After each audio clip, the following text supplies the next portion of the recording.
Hello, beautiful people. It's your girl, MIDE ONI, the one and only. And you guys are back watching another episode of The MIDE Show, the interview segment called On The Record.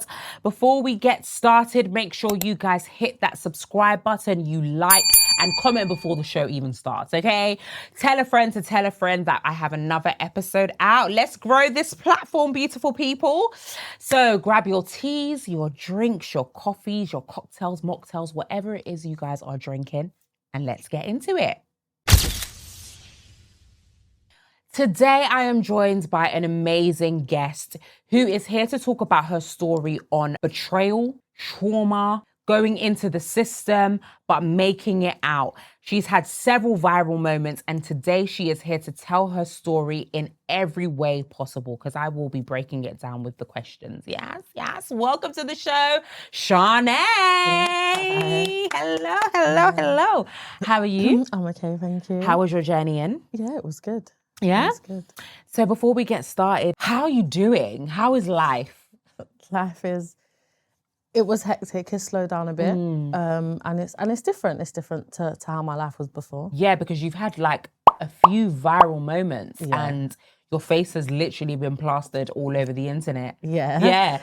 Even how I came to see your story was because you were talking about the whole going on a particular platform, reading the contract. Yeah. Let's talk about that quickly. So the day's here and I'm not going to do this interview, so I feel like I can share it with you guys now. So Trend Central reached out to me to do an interview based off of seeing my interview on the stall. However, I turned down the interview. I turned it down simply because of the contract. I wasn't gonna I know this is gonna sound mad, but that contract made me feel like I was signing myself away to the devil. So I did my initial interview on the stall, and I actually wasn't prepared. I didn't think that would get hardly any traction. And so, yeah, I had quite a few people reach out to me. I would say probably week 2 into that interview. This particular person reached out to me, offered me an opportunity, and I've never felt anything like it before. I opened the email probably 3 days after I spoke to them. So I kind of felt like everything was fine up until the point of me reading the contract. I dropped my children to school. I opened up the email and I literally screamed my partner's name from my bedroom. Wow. He ran through the hallway and he was like, "What is it?" And I was like, "Yeah, I can't sign this." But also because I'm new to content and because I'm new to telling my story, for about a week after saying no, I did feel like, have I done myself a disjustice by not taking the opportunity? But within that week, obviously Bouncer reviewed it. You contacted me. I also had Lois contact me. And that's when it just reaffirmed to me that I did make the right decision. Yeah. And now I know moving forward that it's about the quality that I put out and not the quantity. Yeah. 100 people could want your story, but are they the right person to portray it for you? Yeah. Well, I'm so glad to have you on here. Thank you. It's going to be a very interesting conversation for sure. So let's start at the beginning. Yeah. Tell us about Sharnai. How did you grow up? Let's start there. So I lived with my mum until I was 3 years old. I was born in Newham. We lived in East Ham. We lived in West Ham when I was first born, and then we moved to East Ham when I was about 1. Yeah. My mum and my dad split up. There was a lot of domestic violence. They just couldn't see eye to eye or get How along. old were you at this point? I was 1. One. I was 1, okay. yeah. Within me being 1, my mum, I know at the time my mum was working in like a telecommunication centre. I was told that when she went out one night, she met her partner that she was with until she passed away. And yeah, we moved to East Ham. I remember mostly the trauma about growing up. I don't really remember anything positive. I went to live with my nan when I was 3 years old. Even though those were quite early and formative years, do you remember much of it, or are you saying this based on what you've been told? So what I remember is, I remember glimpses, so I can give an account of, I remember my mum's bedroom was lilac. I remember the floor in the flat was black and it was like black square tiles. I remember sitting at my mum's window one day and she told me that she was going to go and get bacon. Okay. And she didn't come back.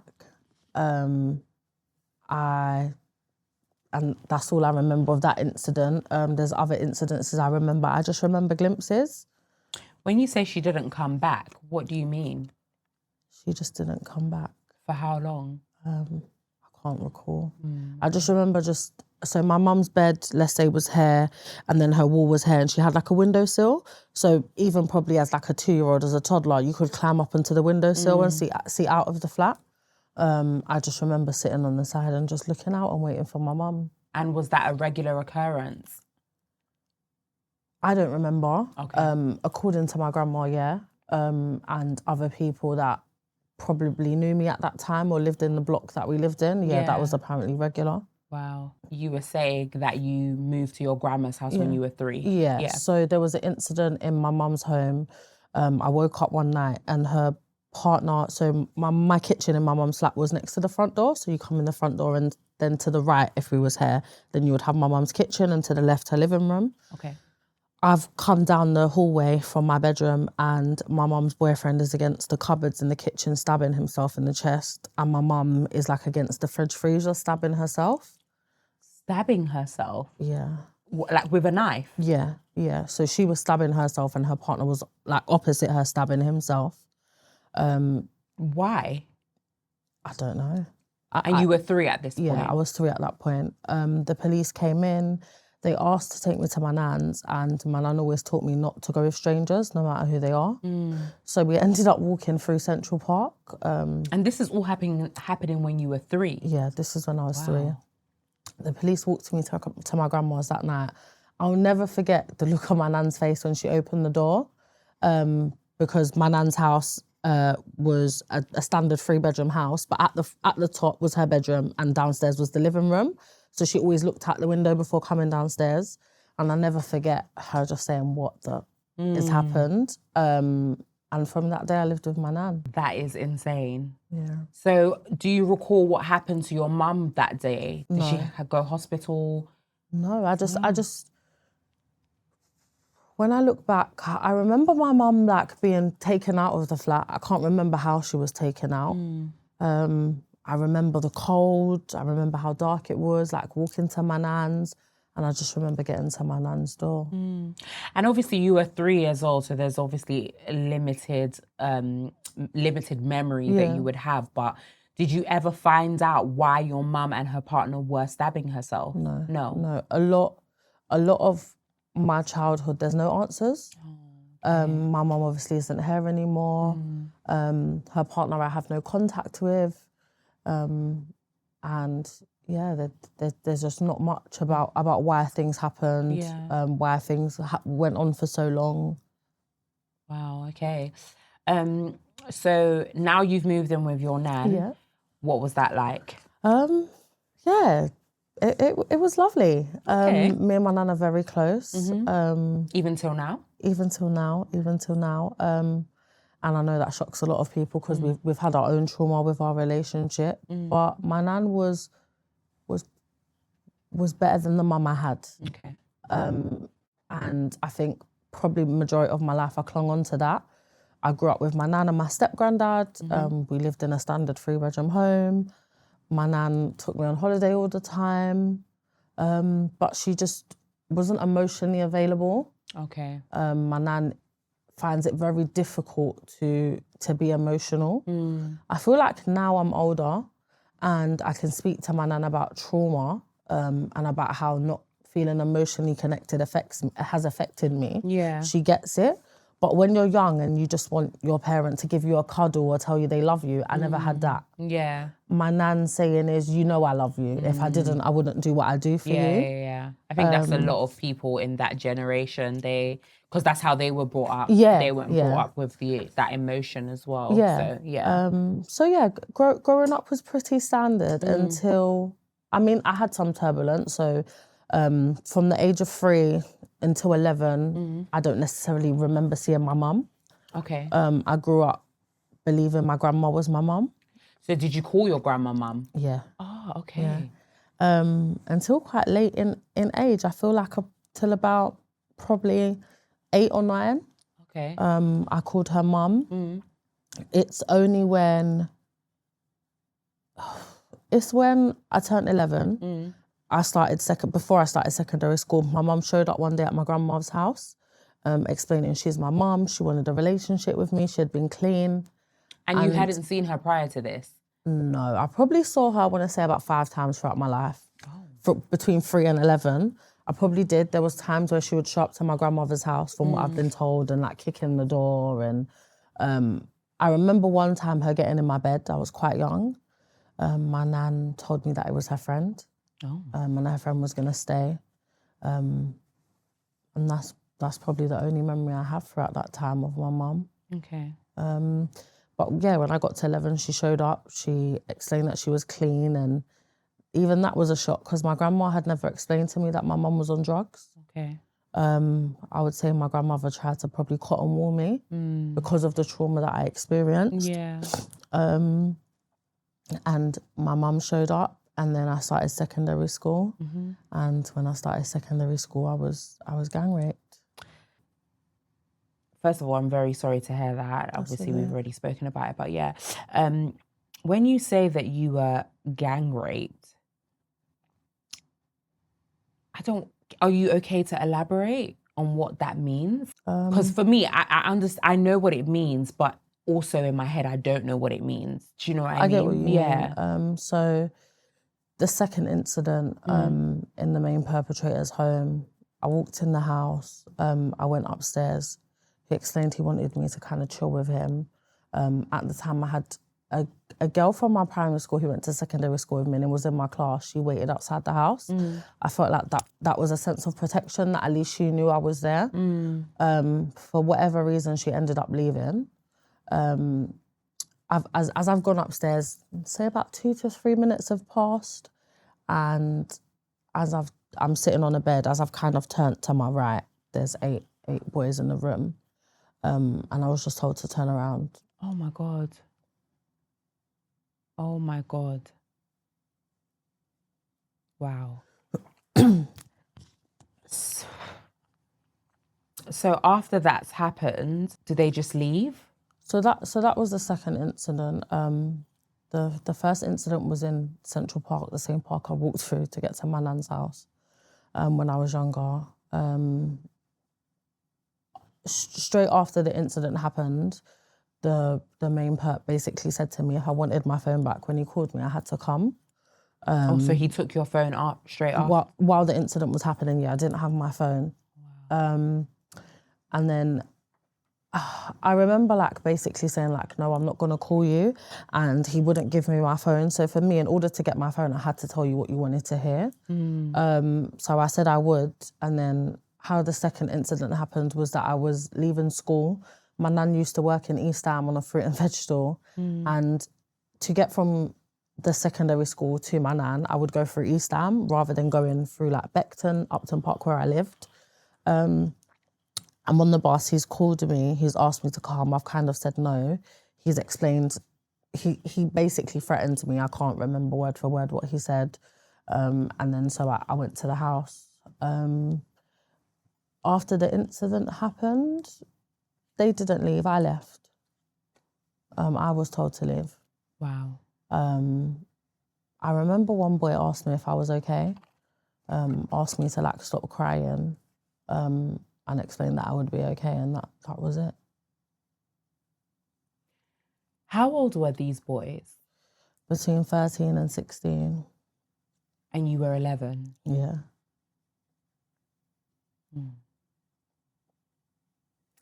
It's so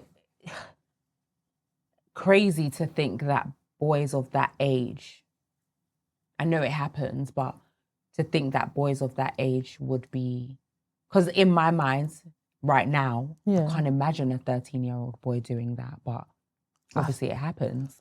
I feel like, without saying it's because it's Newham, I feel like it's expected because it's Newham. Like now I'm an adult, I can see how that was overlooked in my area compared to like now perhaps. I feel like around that time, it was normalised. Okay. Not necessarily because I wasn't aware, but within like professionals and adults that are supposed to safeguard, I feel like it was normalised. It was happening quite a lot. I was one of many girls. Wow. Wow. So this happened in the interview. You said this happened a few times. Yeah. How long was this going on for? I want to say over a year, but I'm not sure. Okay.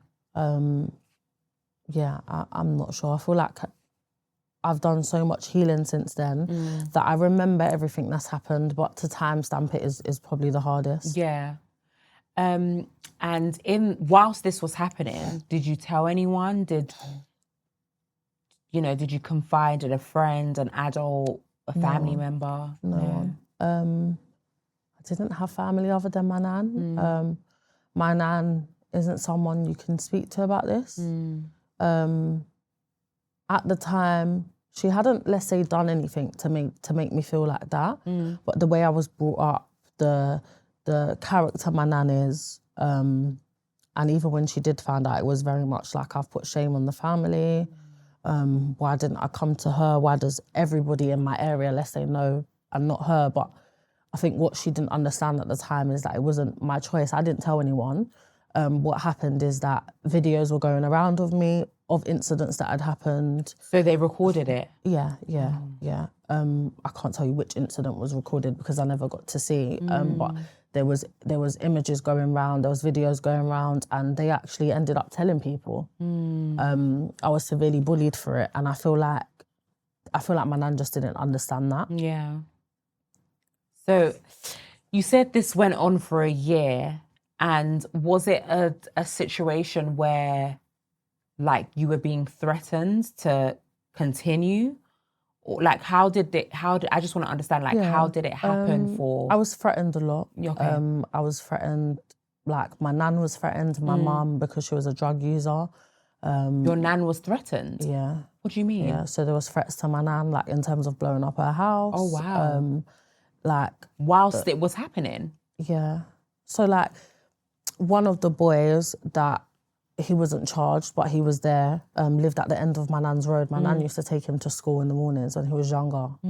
So I was threatened in that way, like we could get to your nan, we know where you live. Oh, I see, okay. It would be worse if they was to tell people that I wanted to do this. That's what was used against me a lot of the time. So there was a lot of manipulation, coercion. Yeah. Okay. And also the rape itself isn't, I've actually never spoken on it. It's not what you would think. What do you mean? It wasn't vaginal rape. Oh, wow. Each time? Yeah. Oh my God. Yeah. Wow. Did you understand what was happening? No. You were 11? No. So, again, how my nan is, I'd never had the birds and the bee conversation, so I also wasn't allowed to attend sex education. Oh.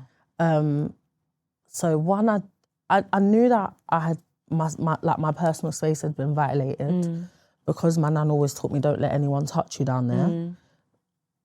But again, because of how the rape was, I didn't understand that I had necessarily been violated. And then I feel like because it carried on for so long, there were so many incidences, I just didn't understand. To me, I was protecting myself and I was protecting my nan and my mum. And it's only when I found a girl that it happened to, and we became really close friends. And when she explained to me and I started to understand what was happening to her, I then didn't even feel that bad. Oh, wow. I felt like that? Because hers was every day in school. Oh.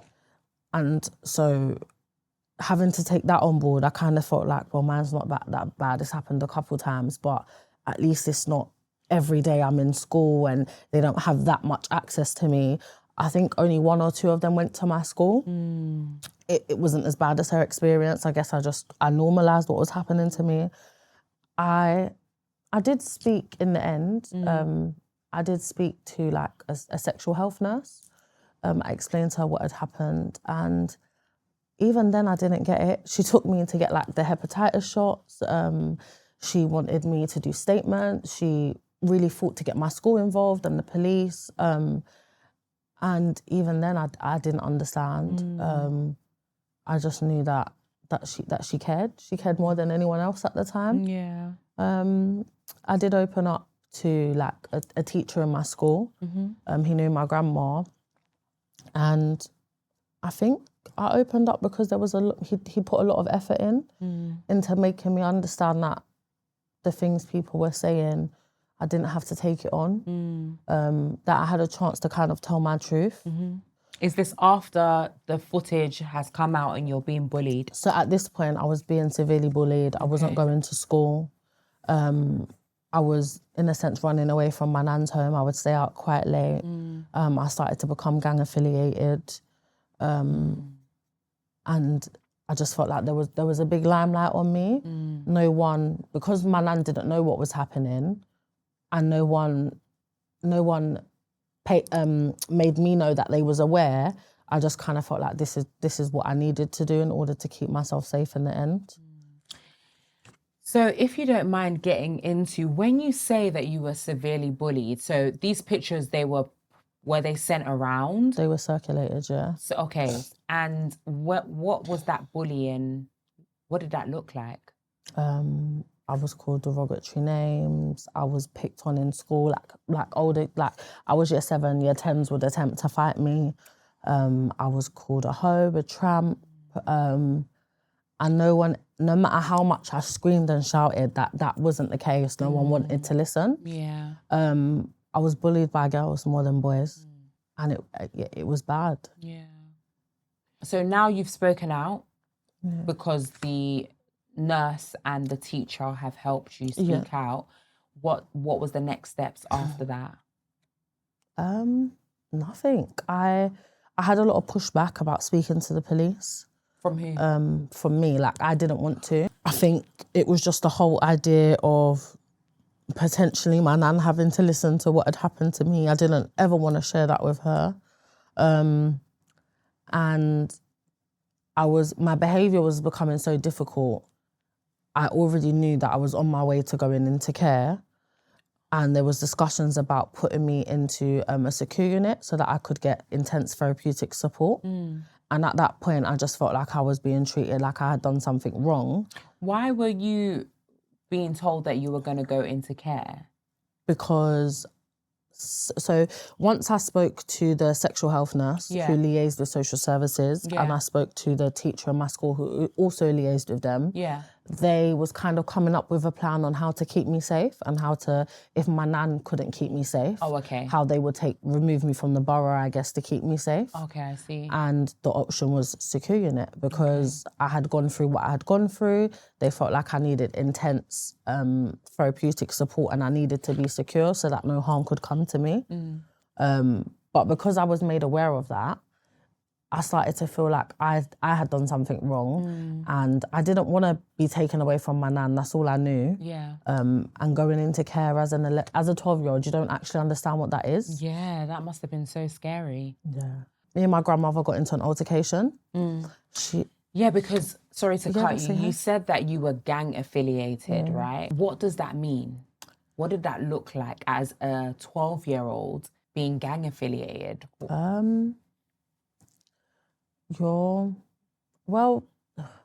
You probably see, like as a child, you see it as gang affiliation, but at the time, I guess there's a sense of grooming. Like you'll be asked to probably 8 at night if you're in the house, if you're in a trap house, you'd be asked to go and sell drugs to a crackhead or someone that was on drugs, an addict. You'd be asked to go shop. It consisted of all different things. I was quite headstrong, surprisingly, so. There was a few occasions where I would go and I would serve drugs, but that was rare. I want to say everyone kind of had this sense of felt sorry for me. So everyone that was gang affiliated at that time that I chose, that I put myself around, knew what had happened to me. Because the boys that had raped me, they were gang affiliated. So I feel like... So was it the same group of people? No. I feel like the group of people that ushered me in was it did have some type of manipulation in there, because it was a sense of, we can keep you safe. They're not going to do this to you again if they know you're hanging around us. And these are boys as well? Yeah. Boys and one girl. Okay. And for a while it did work. How long would you say? Maybe 6 months. Okay. I felt safe. I felt safe until I realised that they had the same traits. Which were? If I wasn't going to sleep with you, you was going to make it happen regardless. Oh no. The difference is that it wasn't a gang rape, and it wasn't as traumatizing, if that makes it. It's still traumatizing, but it's more, I've got an interest in you, I want to be your boyfriend, don't you want to have your first boyfriend? It was more along them lines rather than how it was before. So did those incidents lead to rape as well? Yeah. And yeah, me and my grandma had an altercation. These boys that I was around basically gave me a lot of weed and asked me to dry it out in my grandma's house. To do what? To dry it out in my grandma's house. What's dry it out? They told me to put it in the oven and cook it. Oh. To not burn it, but to cook it until it was dry. Is weed where? This was like plants growing that they had cut down. Yeah. Oh, okay. I did that stupidly. My grandma was actually on her way home. She came in, she screamed and shouted. We had an altercation because... Why, could she smell it? Yeah. Oh, okay. And she wanted it out at the house. And I was explaining to her, just let me get it out. I'd rather give it back to who I need to than for you to call the police. That's going to cause a problem for me. My grandma didn't care. She called the police and they saw me have a mark on me. Because of that, they asked me what had happened. I explained that my nan had whipped me with a bamboo stick and she actually got arrested. So at this point, does that accelerate your, I guess, transition into care? Yeah. Okay. That was it. That was the incident that made me go into emergency foster care. And then within, let's say, 48 to 72 hours of being in there, I was apparently quite threatened online. There was threats coming towards me online. This is what the police had said to me, and that they wanted to keep... They didn't explain. Oh, okay. They took my phone, they shut my Facebook down. I had like MySpace, they took it. And it was explained to me that I wouldn't be allowed a phone, I wouldn't be allowed to contact with my nan or my mum. What year was this happening in? Do you recall? If I was 12, 2010? Okay. 2010. 2010, I would have been 12. I was in this foster placement. They explained that they was going to move me. When I asked them where to, they said they wasn't going to tell me. I would see when I would get there. And you had no family, nobody around you? I had no one. So at this point, the last time I saw my nan was before she was arrested. I hadn't spoke to her on the phone. I wasn't allowed my phone. That was taken. That was it. It was just me and this stranger in the house who I didn't like at the time. And I wanted to leave. And then, I was placed in care. That is a lot to experience at the age of, between 11 and 12, your life has dramatically changed. Yeah. So you have been placed in care at the age of 12. In the interview that you had with Store, you said from the age of 12 to 14, you were in care. Yeah. And it wasn't a pleasant experience. No. Tell me about that. I had two good foster placements out of, off the top of my head, 10, let's say. I had 2 foster carers and it was just traumatizing. When you have no access to anybody, you're placed in an area you don't know, there's no comforts. I'd have foster carers that wouldn't cook, that wouldn't feed me, that would sit in meetings and outright say like they're not buying my uniform, they don't have the budget for it, they need to ask my grandma to buy my uniform. Oh, wow. But then don't they get paid? Yeah, but my foster carers believe that was their money. So they get paid to be a foster carer and then there's a budget for like, I guess, to take you out and for clothes and for food. And the foster carers I had, just the money was theirs. Not every foster placement was like that. My first foster placement, Carol, she was lovely. I've actually returned 3 times. A lot of my placements were reoccurring for me. So there would be something called a placement breakdown. So either I would want to leave or the foster carers would end the placement and then they would have to find a new placement. But for some reason with me, I always went back to foster carers. So yeah, it was just very difficult. And I wasn't allowed to tell my foster carers why I was in care. Why? I was told because it was an ongoing police investigation. Okay. And also because at the time, it hadn't got to a point where I definitely knew I was going to court. I want to say 13, going on 14, before it was the CPS decided that this was ready to go to court. So I was in care for a while. I don't know, I guess they just didn't want, I imagine, people to look at me different. For people to, I don't know. My first placement where I settled in Brockley, I did begin to self-harm quite quickly. And even then, they wouldn't explain to the foster carer why, let's say, police was outside her house, why I wasn't allowed to go to school, why I wasn't allowed access to the internet. I literally was in the house 24/7. Wow. That must have been really... It was horrible. Yeah. I had to fight to go to school. And They didn't want you to go to school? It wasn't deemed as safe enough. But you're in a whole different borough. Nobody knows where you are. I'm in a different borough, but these boys were heavily gang affiliated. This isn't a gang that doesn't have capability to get to me. And I think they knew that. I think they didn't probably want to scare me. And they probably didn't want to scare the foster carer. I could only imagine how hard it would have been to place me if they had to admit what was going on as to why I was in care. Okay. Had they been arrested at this point? No. Okay. No. So when I was in this placement in Brockley, they hadn't been arrested. I was just at the point of doing interviews. It was still a process. And again, I wasn't the only girl, so it wasn't just my case. So it was just at the point of being interviewed. It was getting to the point of leading up to arrest. Okay. Talk to me about when they were actually arrested. How, from this point where you're 13, 14, to them getting arrested, how long did that take? It was around 13. It was around 13 that I was arrested. Oh, okay. Yeah, so I left that placement at 12. I went to my new placement. Yeah. And I was 13 in that placement. I was there throughout the whole trial. They was arrested all at the same time. That was a decision made because of the gang affiliation and because of the chance of them fleeing the country. Up until that point, there had been a lot of conversations between all of these boys that I found out in court. They kind of had the sense that they was going to be getting arrested. Oh, so they've kind of got their stories. Yeah, they was at the point of trying to corroborate stories. However, not all of them was willing to corroborate with each other. Because they didn't want to admit? One of the boys actually, he was deemed by the police the weakest link, and I could understand why. He said in court that he felt he was bullied into participating. Wow.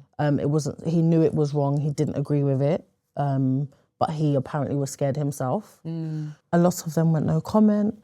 And that was all that was told to me at that point.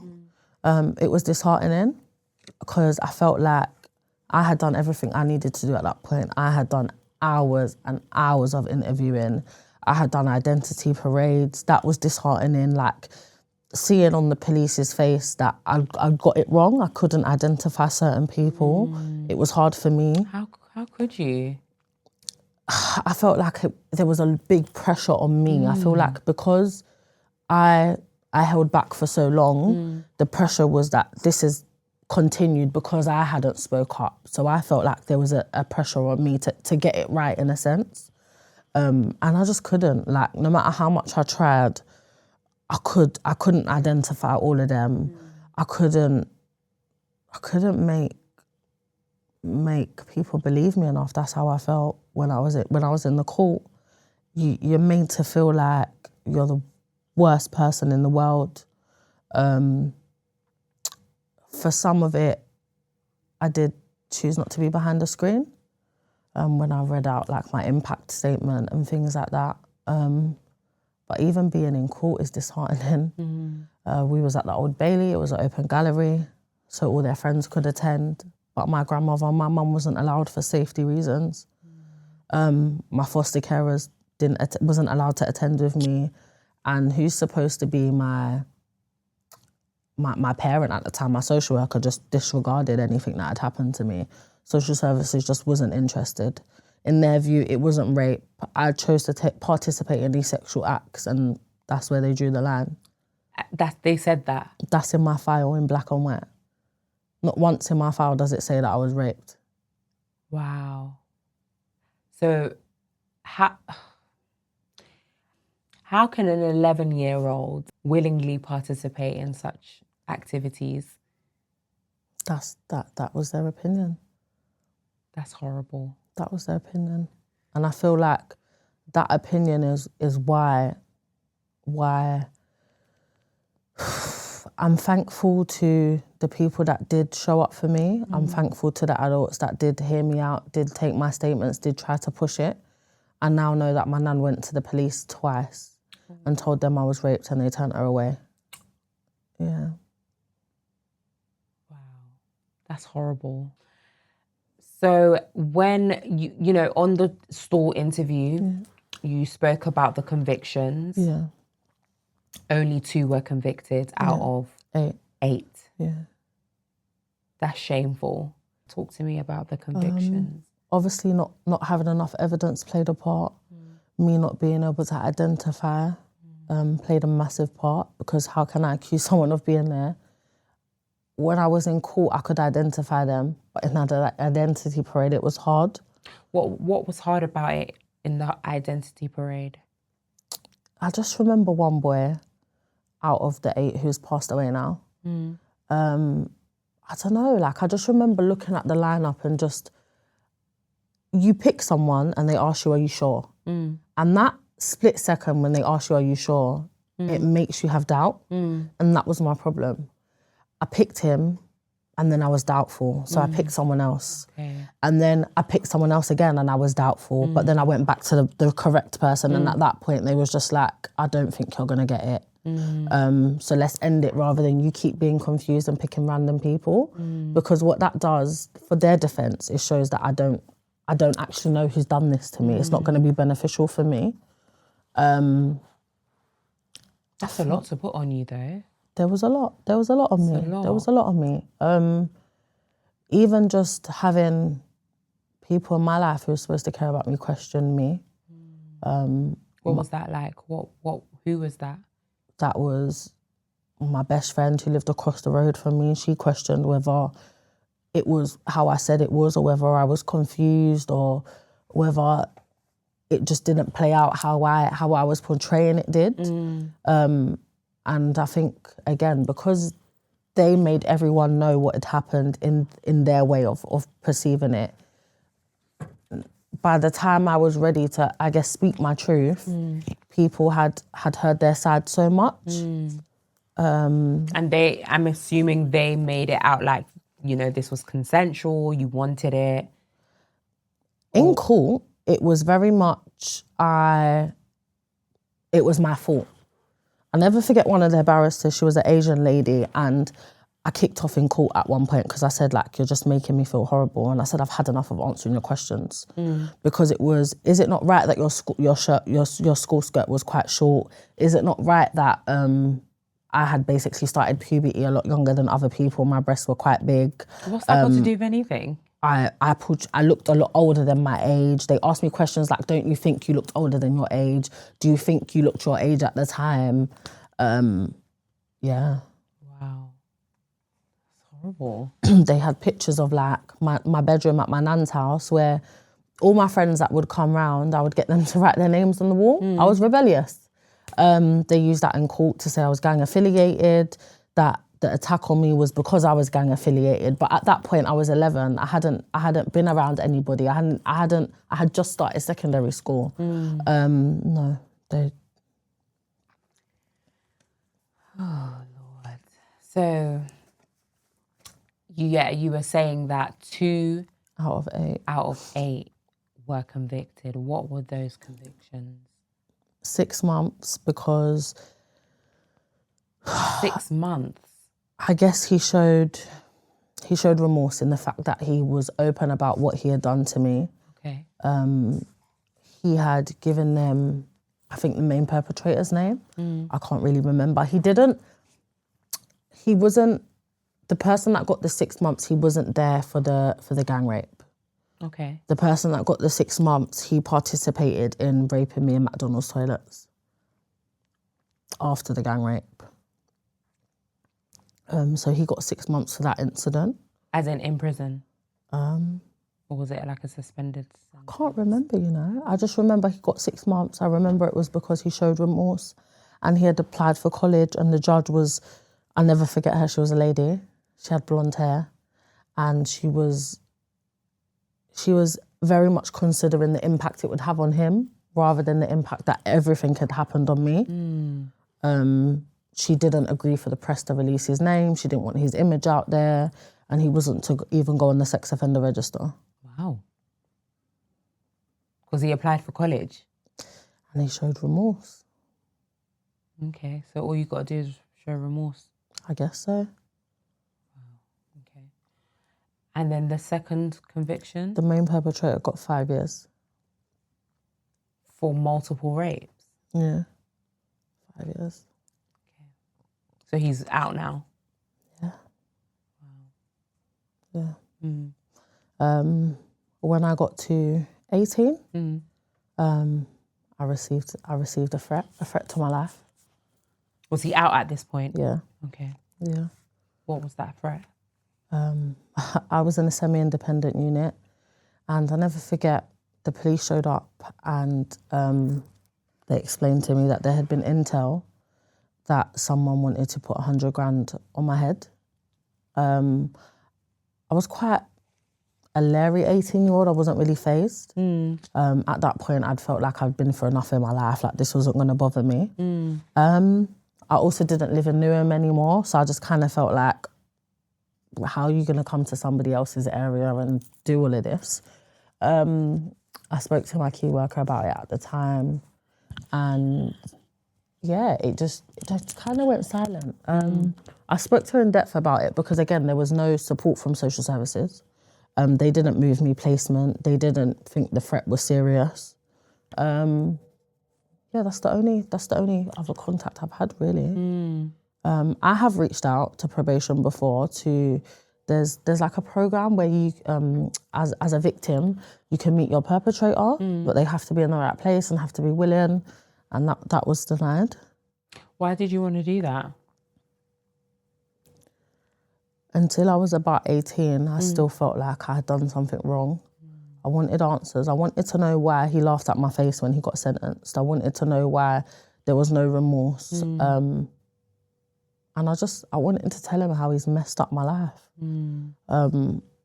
I've got a mental health disorder that I probably wouldn't have if I didn't go through all of that. I guess there's a lot of blame. There's a lot of hurt still. Yeah, I just wanted answers. And he declined?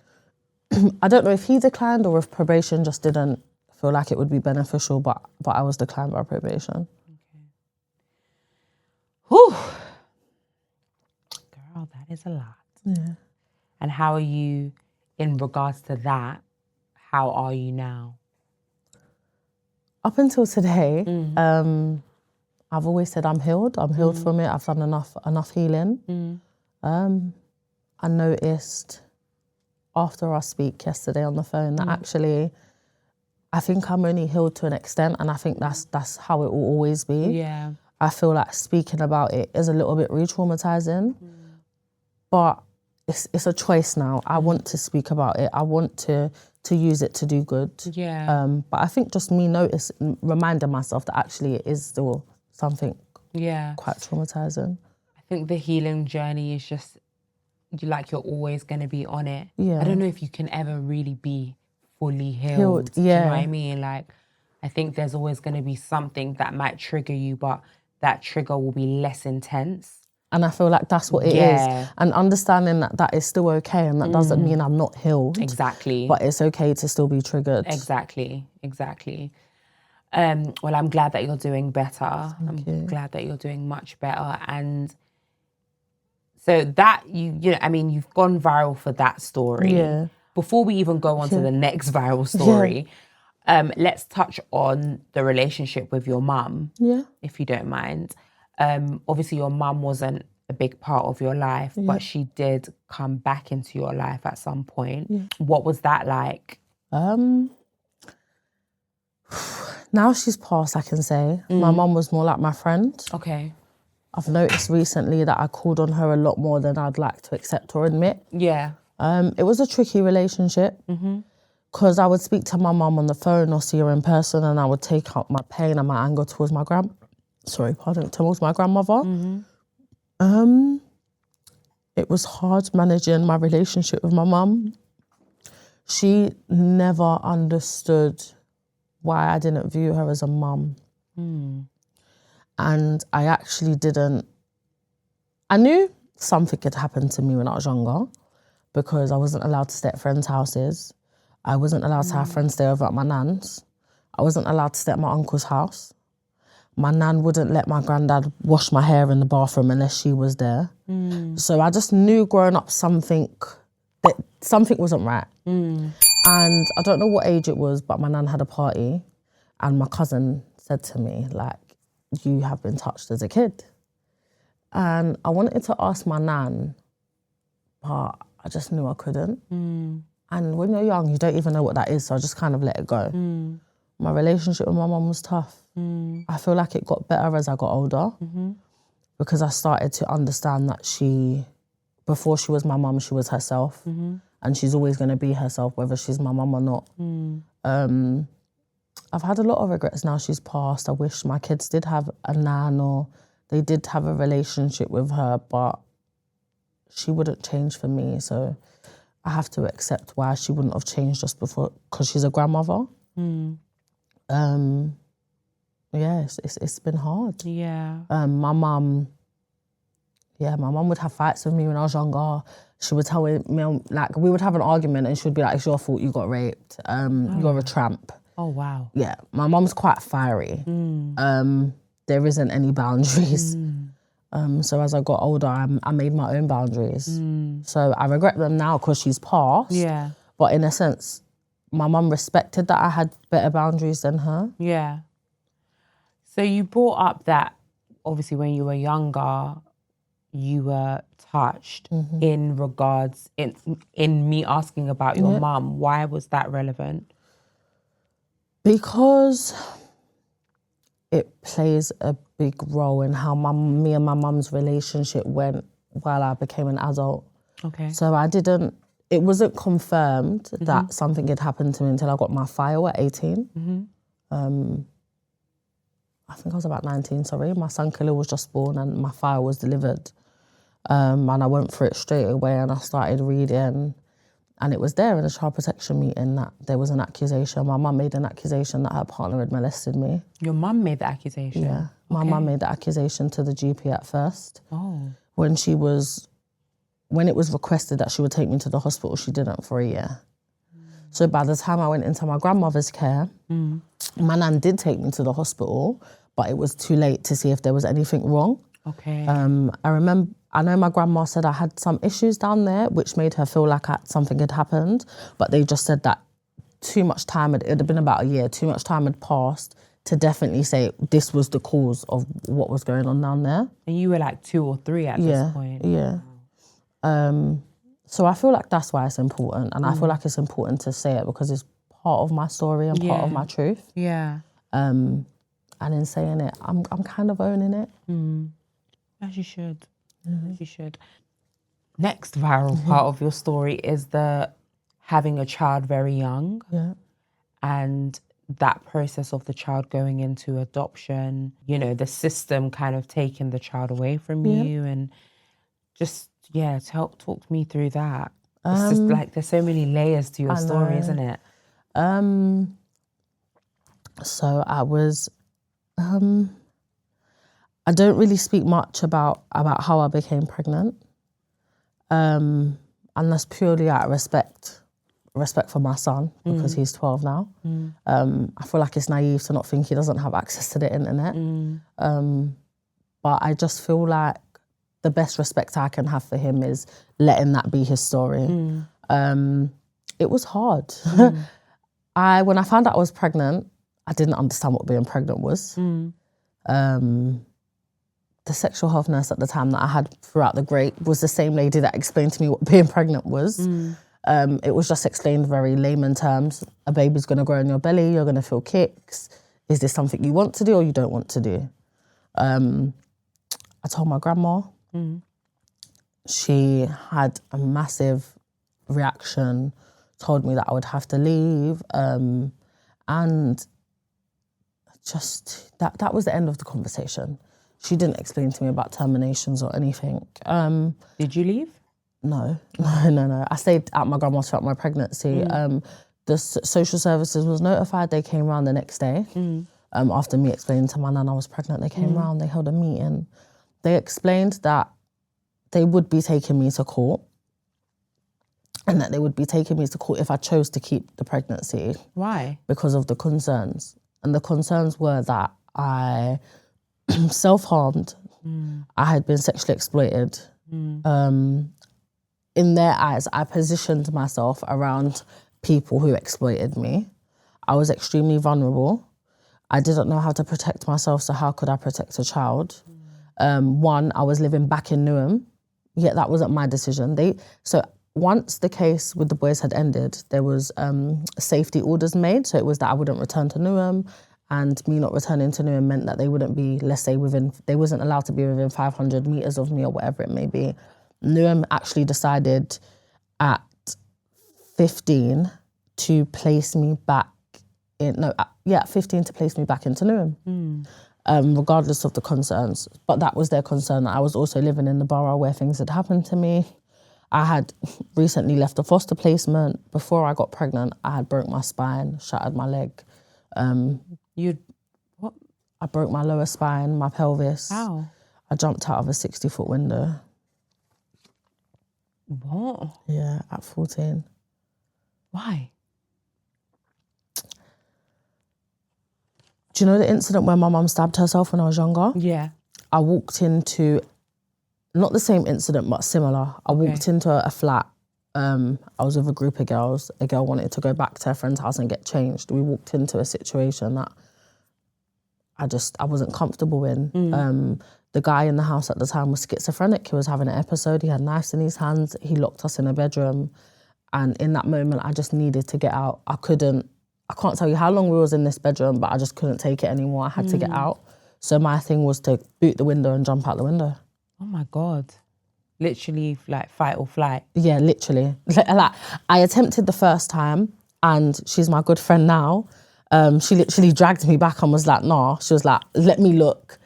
And then as she did that, he's come in the room. I was just like, yeah, I'm done this time. I pulled her in front of me and I just jumped. So you both jumped out the window? No, I jumped. I pulled her like so she could cover me so he wouldn't see me jump out the window. So when you jumped, like, what happened? Were you just on the floor? I just remember opening up my eyes and it was just cold. And I was just crying. I called the police. They was being really unhelpful. They explained to me I needed to get onto a main road. They couldn't locate me. They kept asking me. They needed you to get onto a main... You just jumped out of a window. Could you walk? So when they said I needed to get to a main road, that's when I heard the girls running down the stairs. And now the girl that's my close friend, she came out to the back to check on me. She's the only one that remembered I jumped out the window. She asked me to stand up and I just never forget, my belly turned and I looked down and my bone was pushed out. But when I was explaining this to the police on the phone, they're not listening. They're not understanding. Oh my God. And this is before you had a baby? This is before I had a baby. This was before I got pregnant. So while I was going through my healing process at my grandma's house, I got pregnant. How did you get pregnant if you're healing? Nights when my grandmother wouldn't let me stay at hers and I didn't want to stay at this foster placement. Yeah. A I was just out. I was out. I don't know who my son's father is. There's two possibilities. Either one of them wasn't consensual. One of them I would say wasn't consensual because I was 15 and the guy was 28. Wow. The other one wasn't consensual because it was manipulation. If I wanted to stay there, this is what I needed to do. So there's two possibilities. Okay. So when you've had the baby, Yeah. they've taken you to court, Yeah. and they've taken the baby So from you. so when I've had my son, Yeah. so I was medically induced. Yeah. That was pushed by social services. They wanted me induced. Why? I was smoking cannabis throughout my pregnancy. I wasn't attending, like they had meetings throughout my pregnancy, I wouldn't attend. But it's not I wouldn't attend, I wasn't attending because I was either in bed sleeping. I feel like professionals don't always understand that I was a child and I was pregnant. So it was probably gonna affect me more than it would a grown adult. Yeah. And I was still recovering from my injuries. A lot of the time I couldn't walk, I was in pain. So I wasn't attending meetings. My grandmother wasn't showing any signs that she wanted to keep me in the home or that she wanted to support me caring for my son. I was medically induced. I ended up having an emergency C-section. And yeah, within, I want to say maybe a few days, they came to the hospital. They explained to me that if they couldn't find a placement to take me and my son, then they would look at separating us. And yeah, that I would be doing assessments. Ooh, girl, it's a lot. So at this point, they couldn't find somewhere. Yeah, they couldn't. They did. Okay. One of my old foster carers ended up saying that she would take me and my son. Oh, okay. And then what happened with that? That placement broke down because it broke down because of her and because of me. The person I was in a relationship with at the time, who wasn't my son's father, but we was in a relationship, had abusive tendencies in terms of violence. Like he would threaten to kidnap my son, to kick off the foster carer's door. This was obviously after, when you go through court proceedings, if they believe that. So social services at the time didn't believe the boy I was in a relationship with could be my child's father. They pushed for a DNA test. Me and him both knew he wasn't the dad. But I guess when you're young, you're naive. When the DNA test results came back, he threatened to take my son because after that, he wouldn't be allowed contact anymore. And I guess at that point, they had built a bond. His mum also wasn't allowed contact after that. Yeah. So then what was the next step? I went to a lovely foster placement. I classed them as my foster mum and dad. They're both passed now. Sorry to hear. That's okay. They was lovely. They helped me as much as they could. I feel like they were stuck in the middle on meeting my needs, but remembering that I was a mum now, and essentially they was there to assess whether I could meet my son's needs. Yeah. And I couldn't. I was court ordered to do a type of therapy called EMDR, and that's where you're kind of hypnotized, and all the memories that are stored in your brain are brought to the forefront when you're awakened, and then you have to learn how to process them. I was remembering things like being molested, which I couldn't confirm before that. All the rape incidences, they wanted me to process. They wanted me to process things that I wasn't ready to process. And that played a part in my mental health deteriorating and me self-harming more. This meant that I wasn't getting anywhere with my son. So from the day he was born up until this point, he wasn't allowed to sleep in the room with me in a cot. I wasn't allowed to be left alone with him in the foster placement. I wasn't even allowed to take him to the shop. But let's say in the foster placement I lived, there was 2 other young girls, the same age as me. They would be allowed to be left alone with my son though, because they was trusted. It was just me that wasn't. And that takes a toll on you after a while. Of course. It got to the point where I called social services and I said to them, I can't live like this anymore. I can't feel like I'm an in-house nanny. That is how I was made to feel. He is my son I can feed him when you let me, I can look after him when you let me, I can bath him when you let me. But there's days where my foster carers have made plans to go to the zoo without me. They haven't even knocked on my door to wake me up and my son's gone for the whole day. I just couldn't live like that anymore. That's wrong. And in me saying to them I couldn't live like that anymore, they admitted to me that their plan was for adoption. So I had a choice to stay in the placement until the judge made that decision and then he would be moved to another placement. Or I would leave the placement now and he could remain in that placement up until adoption. But I wasn't allowed to attend the foster placement anymore. And that's the decision that I made. To leave the placement. To leave the placement and let him stay there because I trusted my foster mum and dad. I had a bond with them. And I knew that even though I wasn't happy with adoption, they would take the best care of him. I still spoke to my foster sisters, so I got updates. We lived in the same area, so I would see him. I just wasn't allowed to say hi. Yeah. It was bittersweet. And how is that today? Like, what does that look like today? It's different. I've got my own children now. Yeah. So I am entitled to something called letterbox contact. Okay. What's However, so I'm entitled to a letter twice a year. Okay. Where his adoptive family can write whatever they like. On my side, do you get that? I don't. No. When I went through court proceedings with my son Khalil, I noticed that contact changed because obviously they was made aware that I was going through court proceedings again, that I had a child that was possibly going to go out for adoption. I feel like that changed how our contact worked. Also, I'm not allowed to mention the fact that I have children. I have to speak in third person. I have to write to Trinean family, love tummy mummy. I feel like there's not been any systemic work done. It's very much, I have to write the letter how I did when he was 3 or 4. He's now 12. No one's ever considered relooking at the manner that I'm allowed to speak in.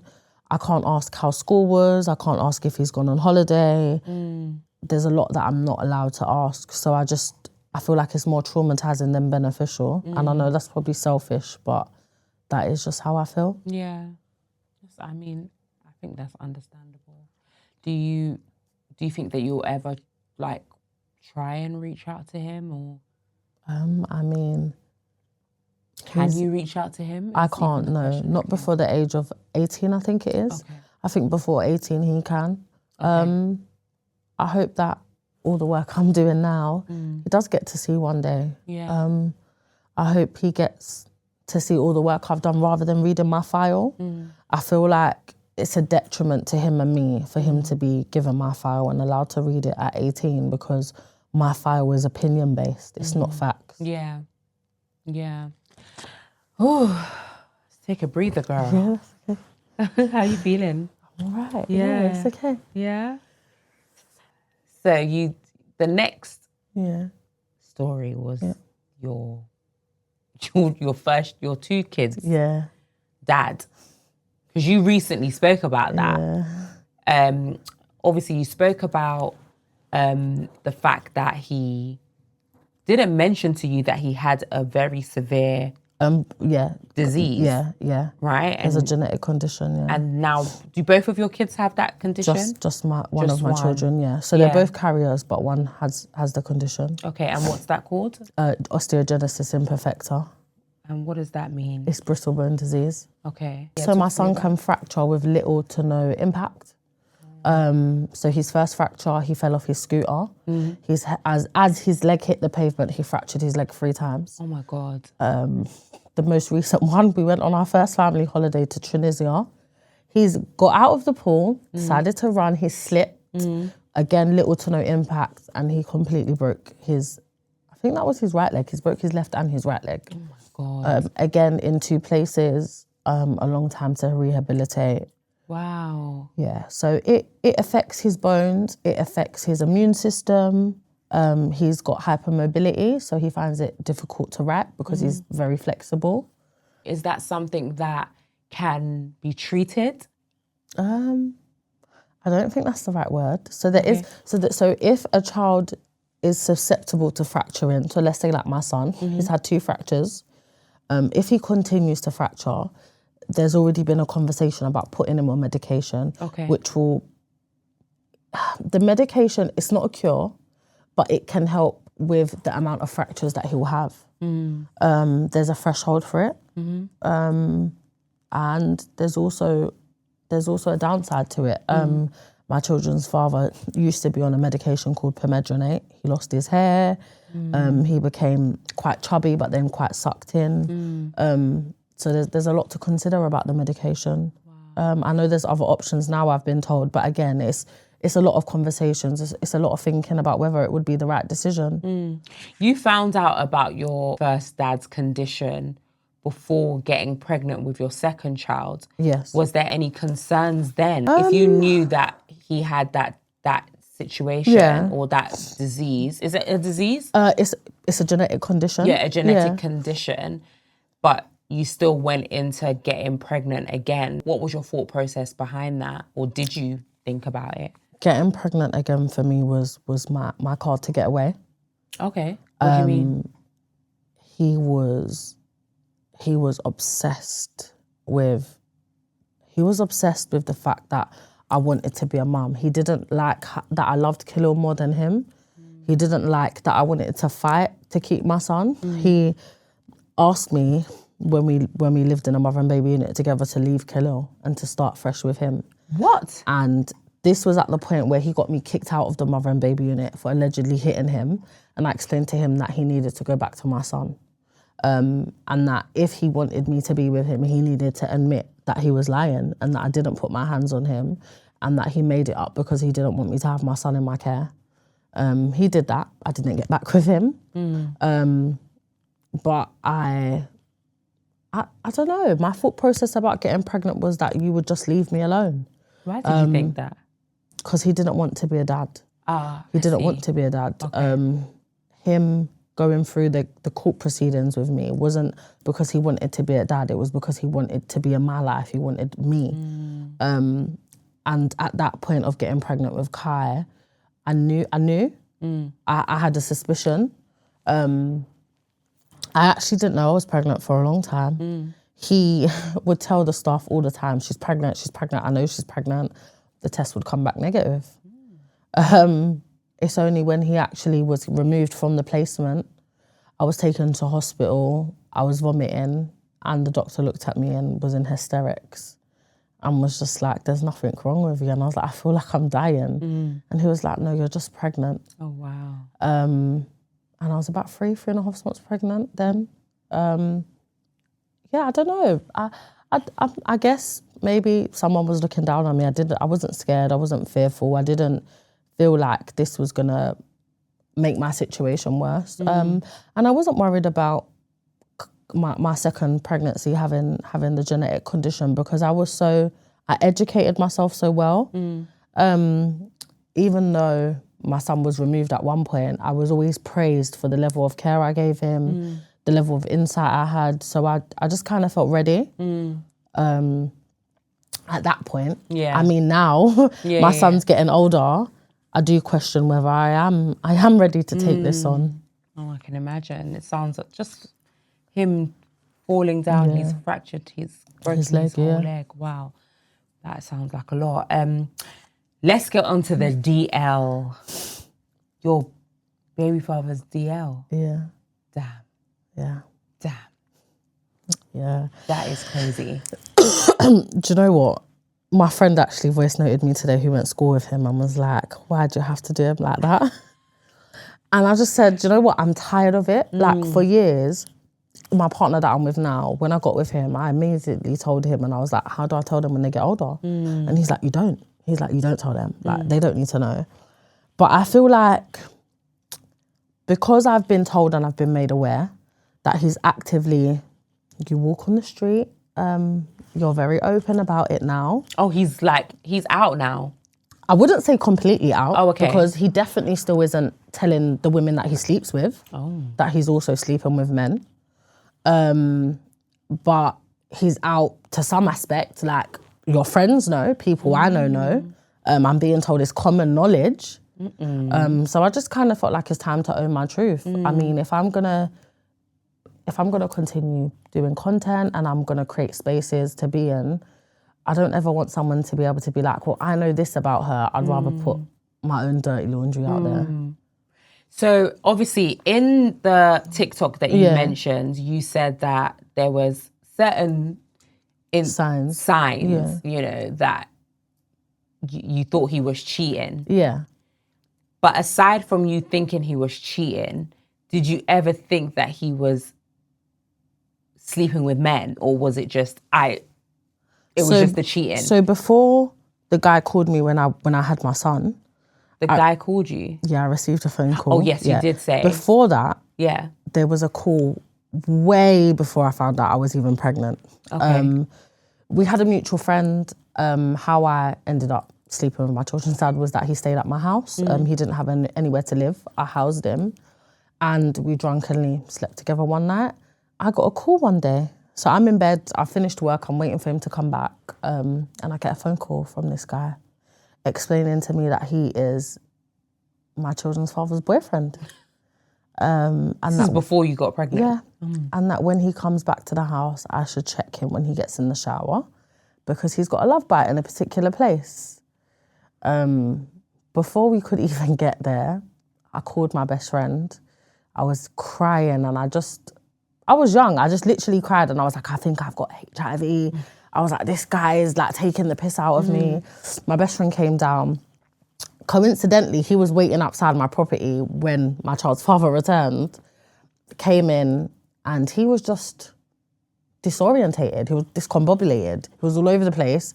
And he was just like, oh, the guy's called you because he's trying to get back at me.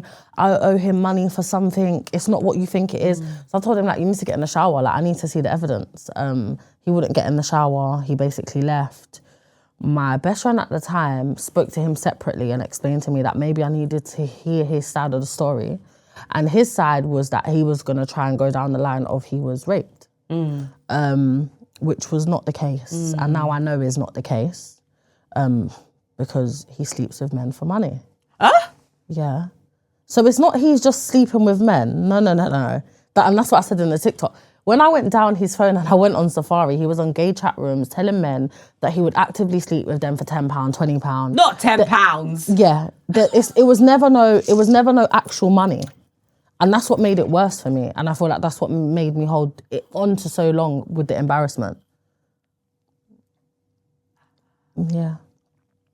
£10? £10. The guy that called my phone Jesus. was explaining to me that, like, oh, I give him cigarettes and yeah, I buy him his weed. And I said, oh, okay. Is he a brokey? Yeah. Sorry, I was imagining what my nan calls him. Yeah. Oh. Yeah. Wow. So he's a prostitute? Yeah. Can't make this up.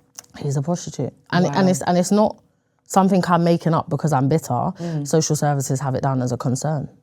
He was questioned about it and he refused to speak about it. Oh my. Because it's concerning behaviour. If you're saying that you want to have contact with your son, you want him to eventually stay at your house, it's concerning that this is what you're carrying on with. Yeah, of course. Yeah. Has he been in contact since you made that TikTok? He's actually not allowed to contact me. Oh, he's not allowed? No. Okay, well, I guess that's good then. Yeah. I imagine he probably has seen it and isn't happy, but I'm not happy. I'm still going to have to explain to my kids one day. You know, there's been a conversation, you know, that there are a lot of DL men. Yeah. Obviously, you've experienced it. So just to the men out there, this is not a fabricated story. We have proof here. Do you feel like this is happening a lot more than is even being spoken about? 100%. Why do you think that? Because you have to deep dive and be around someone enough to even have suspicion. No one that my children's father has slept with that's contacted me, let's say, whenever I say this to them, it's, oh, you're just chatting rubbish. What do you mean? Other women find it hard to believe that they've potentially slept with someone that's DL, and I feel like that also plays a part. Because if you're not willing to accept, then when are they ever going to be willing to be open about it? Where's the space? I guess their excuse would be, where's the space for me to be open about it when it's kind of frowned upon? Yeah. My thing is just, in terms of health, it's not okay. And I say that because I've got 2 children. Yeah. That was a major concern for me about catching something. Also, he didn't, from the conversations I read, he never used protection. Oh, God. When I did ask questions like, what role do you play so that I can understand it more? That's when he became avoidant. He would avoid, he became violent. We had domestic violence in the end. And his domestic violence was centered around the fact that I would question. If I asked him where he's going, it's not my business. But a lot of the time you're going out to link man for £10. Crazy. That's crazy. Yeah. Girl. No, it's a lot. That's a lot. Just in general, everything that you've been through is so intense, so deep. Like, how do you manage day to day? Like, obviously we've spoken about your healing and it being like a journey that's going to continue forever, essentially. But you seem like you're, you know, it's even based on the conversation we had yesterday, I feel like you seem like you're in a good space. Yeah. Obviously, I've recently lost my mum. My nan is sadly going through her battles with her health. So that's a lot. But I feel like my therapy is speaking about everything I've been through. Yeah. And I've only recently realised that I feel like the more you shy away from things, the more you're not willing to speak about them. That's where the embarrassment comes and the trauma really comes. Yeah. I was quite surprised, even with the whole DL thing, how many women actually commented saying they've been through similar, but they're just not ready to speak their truth. That's crazy. Whereas before I did social media, I would have thought that I would have been discredited, if that makes sense. With that DL situation, are there any signs that you can pinpoint to kind of like, I guess, advise women on to look out for, if there are any? Signs. I feel like the signs, no. Because my signs was just around cheating. Okay. It's the fact that I assumed he was cheating. There were signs that he was probably cheating that made me actually deep dive into his phone. But you mentioned that there was a smell. Yeah, there was a smell. What was that smell? What does it smell like? Is it bum? Yeah. I just didn't want to say it, but yeah, that is the smell. Also, okay, maybe a sign is going to the toilet a lot, like without digesting anything. He was just always on the toilet. As in like one or two? Two, always on the toilet. It's because it's loose. Always locked in the bathroom. Would lock the door when he showered. Wouldn't change in front of me. And I would say the biggest sign was going out at night.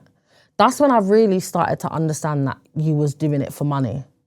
Because during the day you can be here, it's dandy, but I'm going to bed and I'll wake up and you're just not here. Or like the babies woke up and I've gone to make him a bottle and you're just not here. And I can't get a hold of you, but when I wake up in the morning, you're here, or you're telling me you're on your way back.